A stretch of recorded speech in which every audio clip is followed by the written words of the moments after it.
స్తోత్రం స్తోత్రం స్తోత్రం మహాపరిశుద్ధుడా మహాగణుడా మీకే వందనాలు స్తుతులు స్తోత్రాలు తండ్రి. జ్ఞాపకం చేసుకుని ప్రవ్వా యేసయ్య జ్ఞాపకం చేసుకుని మా మధ్యలో మీరు ఉన్నందుకు మీకే వందనాలు స్తుతులు స్తోత్రాలు తండ్రి. జ్ఞాపకం చేసుకుని లక్ష్మి జ్ఞాపకం చేసుకుని లక్ష్మి కుటుంబాన్ని దీవించి ఆశీర్వదించండి తండ్రి. జ్ఞాపకం చేసుకుని మెర్సీని జ్ఞాపకం చేసుకుని ప్రభావ వాళ్ళ కుటుంబాల్లో ప్రభావ మీరే దీవించి ఆశీర్వదించండి తండ్రి. యేసయ్య జ్ఞాపకం చేసుకో ప్రభావ మా మధ్యలో ఉన్న భావనాన్ని జ్ఞాపకం చేసుకుని ప్రభావ అయ్యా ఆ బిడ్డకి మంచి ఆరోగ్యాన్ని ఇచ్చినందుకే వందనాలు ప్రభావ. ఆ బిడ్డ కుటుంబంలో ఉన్న పరిస్థితులు మార్చండి తండ్రి. యేసయ్య ప్రార్థన చేస్తే ప్రభావ ఏదైనా సాధ్యమేనన్నావు తండ్రి. అయ్యా అడుగుడు మీకు ఇవ్వబడినట్టున్నావు తండ్రి. మేము అడుగుతున్నాం తండ్రి. తన కుటుంబాల్లో ప్రభావ సమస్యలు అన్ని తీసివేయండి తండ్రి. తన తల్లికి మంచి ఆరోగ్యాన్ని దయచేయండి తండ్రి.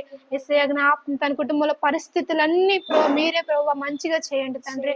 జ్ఞాపకం చేసుకోమని మేము ప్రభావ మంచిగా ప్రభావ ఉండుటకు సహాయం తెచ్చి వాళ్ళ కుటుంబం అంతా మంచిగా ఉండుటకు సహాయం దయచేయమని ఆ బిడ్డ ప్రభావ నవ్వుతో సాక్ష్యం త్వరలో చెప్పుటకు సహాయం దయచేయమని చిన్న ప్రార్థన ఆలకించి దీవించి ఆశీర్వదించమని యేసయ్య అతి పరిశుద్ధ నామములో అడిగి వేడుకుంటున్నాం తండ్రి.